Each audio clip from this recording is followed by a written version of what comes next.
Hello, my name is Dale Durdorf and I'm your facilitator and instructor for MSE 608B. This is our week 3 lecture and this one is on people selection. One of the first things I wanted to do was let you know that I always put lectures together with accompanying material. So there's always a textbook that you'll see or some sort of a reference document that I'll make available for you to go off later on and to look at that has really good information in it. And this week the book that I've got identified here, The Complete Guide to Recruitment, it's a short read. It's got some great information for you in it. Jane Newell Brown has done a really good job of condensing a lot of material. So I've synthesized that along with a lot of other material to give you what I'm going to call a really solid lecture on selecting people. So let's go ahead and jump into just the people selection process, because for MSE 608B we're putting you in a situation where we're talking to you about leadership and management of I'll call it people resources in a high-tech environment, high technology environment. And that high-tech environment that we've talked about typically is going to be STEM related: science, technology, engineering, and math. You're going to have professionals involved on your teams. Either you're going to lead them, you're going to manage them, or you're going to work with them, and they're going to have a background that's either engineering, it's going to be project management, program management, it's going to be manufacturing, it's going to be quality. Anything you can think of that you deal with in the environment that you're in, you could be tapped on the shoulder and asked to participate in a people selection process. So let's just take a peek at what happens. You're working on a new or exciting project or program, and somebody says, we need you to help us find or hire a specific person, and you're looking at it and saying, where do we start? And one of the first questions you've got to ask is, are we looking at candidates internally only or externally? If you're looking at them internally only, it's a different process than it typically is for external candidates. And when I say process, I need you to remember that it is a process. So let's just take, let's step back for a second and let's look at people selection. So before you even can begin selecting people, I would want you to go off and do what we refer to as a pestle type of analysis. And a pestle analysis is I'll call it, it's a really good way to get information on your process. So most of you are either working for a company that has a process in place, and this may have already been done. If not, what I want you to do is I want you to go ahead and look up the pestle side of it. The pestle environment that we're going to create is a strategy based or developed off of your organizational strategy. So this is a process to look at what are the political implications. What politically is happening in your environment that may impact your selection, your ability to go off and find people. You need to look at it from an economic standpoint. Are you the highest paying person or organization in the area? Are you the lowest? Are you going to be able to get the candidates you need? You need to look at it from a social and cultural perspective. How are you handling those perspectives? Technology, are there any legal implications? Is there anything legally that you need to know before you go down this road to try to hire someone? And then there's the environmental. Much of this information that you've got can be developed from your internal organizational strategy, but the information on the external side of it, what your competitors are doing, you're going to have to go off and do some fact finding. Somebody at the company or the organization needs to have given you some sort of information, or you need to go off and do that, and it's called labor market research. So these are areas that pestle type of analysis supports what we refer to as labor market research, and that is essential. Before we start anything, you've got to have a good understanding from a strategic standpoint where you stand. The next piece we're going to talk about is just if you look at a simple recruitment process. So many of you already are working for companies that have an internal process in place. If you don't have an internal process in place, page 113 has got a pretty good process here that lays out what the steps are from the time you identify that a role needs to be filled, and then the line all the way down to onboarding that candidate. And you're going to tell me many times that that's handled by HR. The human resources side of the house is the side of the house that hires people. They're the side that takes care of terminating people. They're the ones that are, responsible for the people resources within our organization. As a leaderful leader and as a leader in a high-tech environment and a manager, you're going to be responsible for people. So it is one of those things that happens in the type of environment that we're talking about, especially on teams and teams that are matrix based, where you get people or resources and then you have to reallocate them. Sometimes you're going to have to hire, I'll call it temporary or more temporary people. They may be contract laborers, so you need to understand, am I looking for a full-time employee or am I looking for a contract person? There's a lot of information that you have to have up front, along with guidelines for how much can I pay them. So there's a development that we talk about in this first step here, the role, set of tasks identified, that identifying that task side that starts a process off.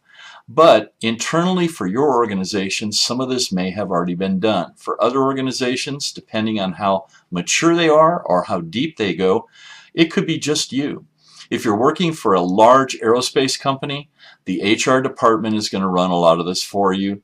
They're going to ask you for specific information when it comes to interviewing the people. But if you're working for a startup engineering company, or you're working for a startup or a mid-sized company, small to mid-sized company, they don't have the depth of people involved. It's going to fall upon you. This is going to be your role. So make sure you review your internal processes to make sure you're following, I'll call it, the accurate steps to be compliant. So if you're a large company or even a small company, you may be ASQ 9100 certified, you may be ISO 9000 certified, and you have to follow a series of steps and guidelines.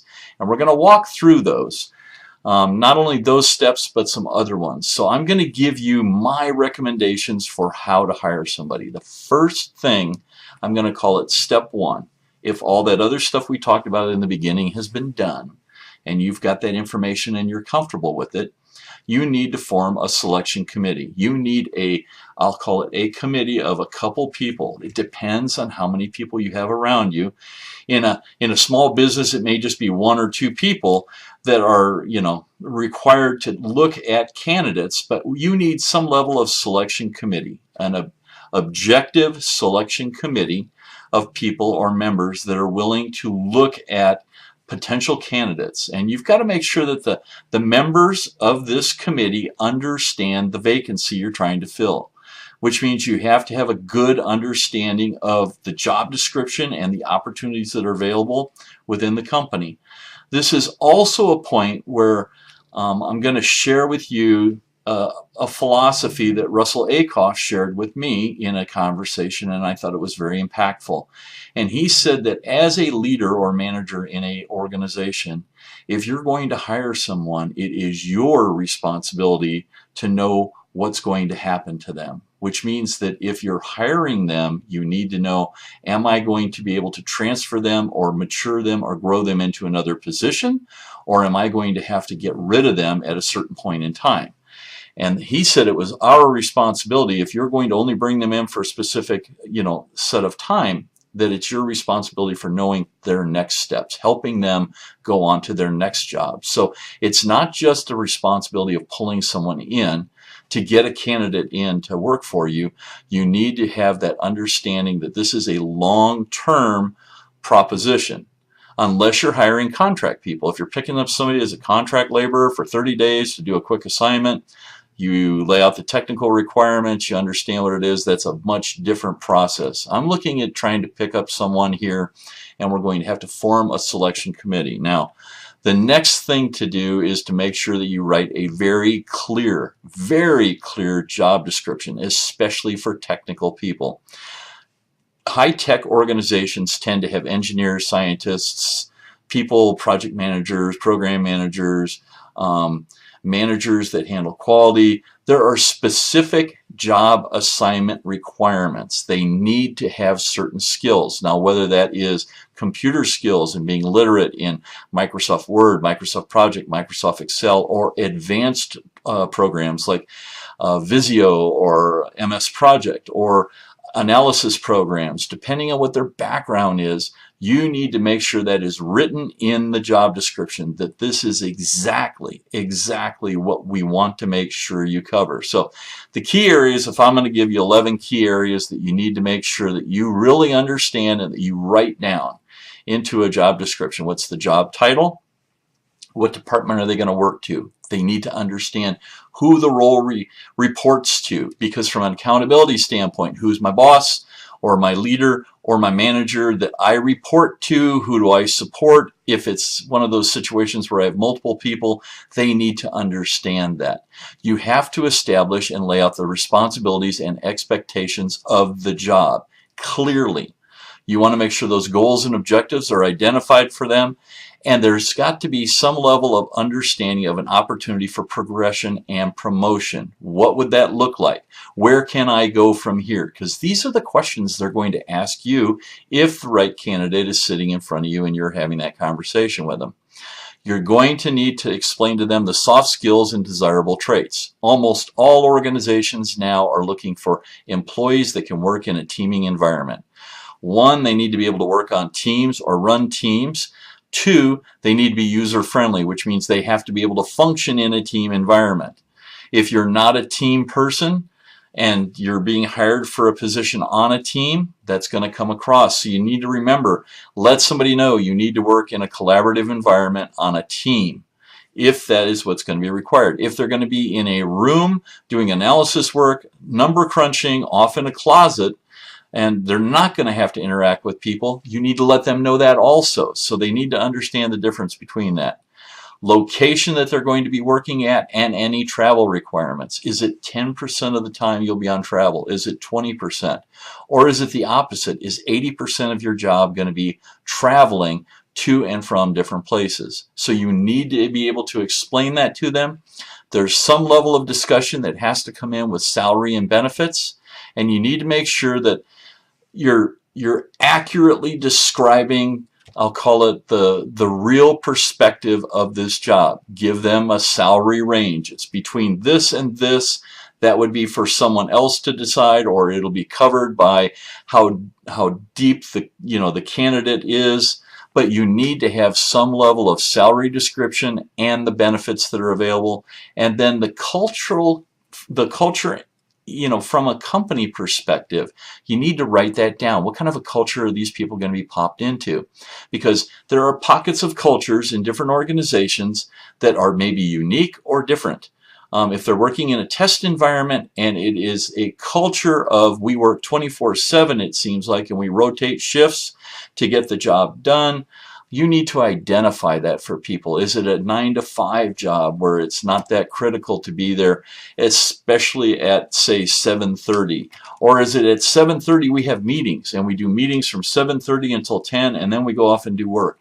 The company culture needs to be explained. So you need to make these potential candidates feel good about the type of job they're applying for. And remember, an application and a job description, as you write it, when you get into the interview, that's a two-way street. Not only are you selling your company to them along with the opportunity, they're reviewing it and they're looking at you to try to determine, do I want to actually work here? And there are companies that you can walk into, and as soon as you walk in the door, you get that vibe, you get that environment from them. You just look around and you go, this isn't a good place to work. I know it's not a good place to work. I probably am not going to want to work here. You want to make sure that you present an environment for them that has that openness, that has that ability for them to share with you what you want. So the next thing, once you've got that job description, is you've got to post your advertisement. And you can post it internally on your company website. You can post it externally on social web and media sites. Some of you will have specific companies that will want to take that job description and they will want to post it. They will provide you candidates.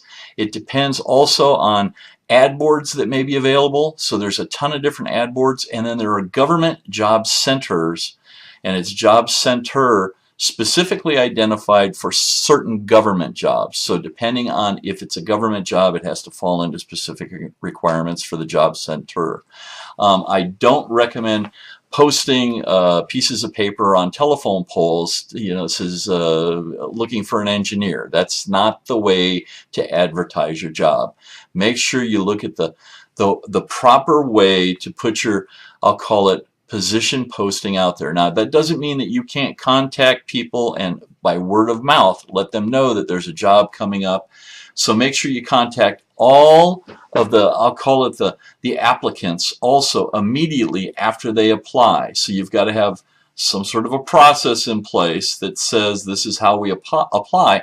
But when they do respond back to you, you want to let them know we got your information. I'm trying to find the right person for the right job. The other thing is, don't make promises you can't keep. Don't tell someone that we think we can pick you up in the next 2 weeks when the process for onboarding typically is 3 months. Make sure you let them know honestly what's going on, but don't make promises you can't keep. Now, once you've got a level of interviewing completed, we want you to create a short list and arrange additional interviews. So you've screened the people that you've been given. So you've started with a long list, you've created a short list, and now we want to arrange interviews. Now this is where that committee that I talked about really comes in and needs to be able to review the applications and to understand that when we're doing some level of interviewing, there's got to be a rubric of some sort. There's got to be some level of objective and subjective analysis that can be broken down, and it's not that I just felt better about this candidate than I did about this candidate, and that's why I want to hire this person. You have to have some sort of a scoring system based upon that job description. How well can they fit that job description? So always go back to the job description and say, and ask yourself, can this person do this job on a scale of 1 to 10 or 1 to 5? How strong do you think they would be? Okay, now there are 9 protected characteristics of discrimination. These are areas that not only can you not ask questions about, these are areas that you are not allowed to discriminate against employees in, and they are age. Don't ask someone how old they are. That is not accurate unless it is specific to the job. You can't ask them about their sexual orientation or if they're going to be changing that sexual orientation. You can't discriminate against someone because they're married or in a civil partnership. You cannot discriminate against them if they are pregnant or having a child. You need to look at it from a disability standpoint also. There are specific requirements associated with hiring people that have got disabilities, so you need to make sure that your organization is compliant with that. Race, color, nationality, ethnic and national origin, someone's religion, their belief in or lack of belief in a religion, and their gender and sexual orientation. All of these are areas you should not be asking questions about during the interview process, and these are areas you should not be considering when you're looking at trying to create the short list. Okay? Now, also, the candidates with the highest scores should be invited to an additional interview. So sometimes there'll be multiple interview processes. This is kind of laying out that. Now, you've gone ahead and screened it down. We're talking about, I'll call it the actual interview process. Make sure they understand in advance where they should be going, what time they need to be there, if there's any special requirements. Do they have to check in? Do they need to bring a driver's license? There's a series of initial things that you need to make sure that you've taken care of on your side. The initial interview, and I don't care who this is for, should last as a minimum 30 minutes. 30 to 40 minutes is essentially the right type of environment to ask the questions that you're going to need to ask to get the information. You don't want to feel like somebody rushed you in and rushed you out. I was there for 5 minutes and they asked me 2 questions and that was enough and they said goodbye. This is not a movie audition. This is where you are trying to understand what someone's technical skills are and their ability to perform those technical skills. This is what the interview really, really means. And you're going to need in that committee to review the scores. So you're going to have to score people review them, and it may be good to have a conversation among the candidate reviewers after the interview is over to share your scores. Do not change your scores, but share your scores and explain why you thought someone was strong, why you didn't think they were strong. Don't be afraid if you think you've got a really good candidate in front of you to take longer and ask additional questions. I've also seen it where we would have someone, if they really seemed like they were the right fit and there were some additional questions we might have, I might call someone else in and let them know that I've got another person that might have some additional questions to ask. But get as much information as you can from this candidate so that you can get what I'll call the top few people together. You need to get those top few people together, and then you have the hard part. You have to make your preferred selection. So you've got a final short list, and once you've got what you refer to as your preferred selection, it may come down to where there's two people. It may not just be one person. It may be both of these candidates are the best fit. We've got a preferred selection, but you need to understand you may have additional rounds of interviewing that needs to be done. It may have to be done by somebody else. So if you've got two technical people that are the same, it may be one of those things where it gets handed off to HR, and human resources is responsible for determining which of the candidates is the best. But your job is going to be to rank and rate them, to give your human resources group or whoever's going to be doing the hiring the best opportunity to get the right person for your company, the right person for your organization. And there's something you really need to understand. You've got to make sure you're not biased. You've got to be objective. You need to make sure that you don't look at this and say, well, my brother-in-law is a better candidate than somebody else. You have to look at it and say, you know, we don't want to hire internal people rather than going external if you're looking for the best candidate. Those are discussions that can be had at a different level, but you need to be objective. You got to be really careful and make sure you're not biased when you're actually interviewing or scoring people. And then you need to understand the final bullet point here, you know, how well a person gets along with their new team is an important consideration. The overall fit. Will this person fit into my company? You know, is this the right candidate? Bottom line, that's what you're going to be asking. Now, one of the next steps is check references. And I would tell you always check references, check references, check references. Now, it's going to save you from having some very awkward situations later on down the road. Most candidates are going to give you people that you can contact that are going to give them a really positive description. Now, when you're talking to them, remember there are certain things you can ask, certain questions you can ask, and there's certain questions you can't ask. So don't ask, are they disabled? Don't ask, are they pregnant? Don't ask those areas that I told you you're not allowed to ask. Don't ask those other references also. But you can ask them different types of questions. And I like the one that's laid out here. Is this person punctual?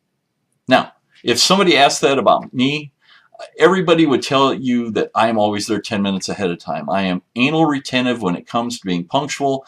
I will drive someplace and sit in the parking lot for a half an hour ahead of time to make sure that I can walk in at the time I said I needed to be someplace. But just make sure, don't ask questions that cannot be answered. Make sure you craft your questions in a way that you get the type of responses you want when you're checking references. But always check references. You've got to do that. Also, if you get asked about references, be careful what you can share. When I worked for a couple different companies, if I was contacted, there were only a limited number of things I could tell you. I could tell you that somebody was employed from this date to that date. I could tell you that I worked with them. I couldn't give you specifics. So you have to remember that if you're digging into people's backgrounds, there's only a certain amount of information you're going to be able to get. Now, let's talk about the next big question, which most of you are going to say is, how long should it take? How long does it take for me to get somebody from the time I identify them to the time I've got them in working? And that is an internal process that only you can determine. It depends on your culture, how long it takes you to to follow through that life cycle. So I've got from page 22 in the recruitment book a generic, I'll call it joining life cycle. It's the employment life cycle, and it talks about how long it takes, what that cycle looks like, what type of engagement is required, and it looks at things from a 90-day window. And a 90-day window is a pretty realistic time frame for you to look at trying to get someone in. I've seen us accelerate that down into a 30-day window. I've seen other organizations where it was typically 45. I've seen others, depending on if someone needs a security clearance, it could take 6 months, it could take longer. So it depends on the type of requirements you're looking for and what your internal life cycle looks like. This is a good generic one if you need to put something together. This is a good target for you. So you're looking at joining a life cycle, roughly 90 days. Now, my questions for you for this lecture under the right people and trying to hire the right people is, how long should it take to hire the right candidate? Not just any candidate, but the right candidate. That's a question we're going to have for you. Question number 2 is, can I hire someone without telling them what the salary is? Question number 3, should we post our job advertisement on the internet dark web, on the dark internet? Question 4, if I ask for a 5-minute interview from each candidate, is this acceptable? Question 5, can I interview only younger people so we don't have to deal with old people? Is that acceptable? And the last question is going to be, should we hire someone who I didn't get along with during the candidate interview? And these are questions we're going to talk about. So, once again, this is week 3's lecture. Congratulations. We're moving through all the lectures, but this one was on hiring people, what those people resources look like, how to hire them in, how to bring them on board. This is one of the exciting things that you as a manager or leader will be involved in a high-tech organization. It's a chance for you to really get the skill set to understand not only how to interview people, but it gives you the ability to then turn around and be interviewed yourself. So a lot of the skills that you're going to see allow you to become a better person when it comes for you to do an interview also. So have a great week. We'll talk soon. Goodbye.